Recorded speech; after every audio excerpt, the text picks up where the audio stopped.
And just the other day, however, American Airlines announced that they were going to fill up all of their planes, and other airlines have done the same. So you're going to have people going from New York to California, 5-6 hours, sitting inches apart from each other.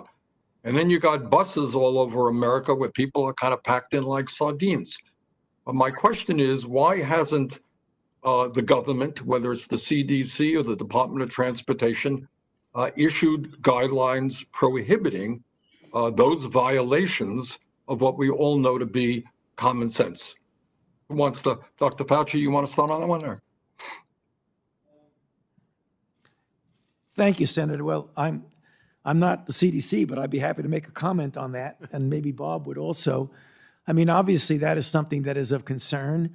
I'm not sure exactly what went into that decision making. I would hope there would be something to mitigate against that, because I know, as we've said, and I continue to repeat it, that avoiding crowds, staying distance, and when in a situation like that, wear a mask. I think in the confines of an airplane, that becomes even more problematic. But generally, I understand the mask thing, but doesn't it sound a little bit silly and a little bit in violation of everything you guys have been talking about? To have people sitting next to each other for 5 or 6 hours in an airplane or crowded into a bus. And my question is, why hasn't, the president issues a lot of executive orders?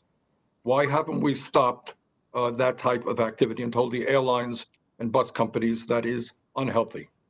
Senator, I appreciate your question, and I think it's a critical area. I can tell you that when they announced that the other day, obviously there was substantial disappointment with American Airlines.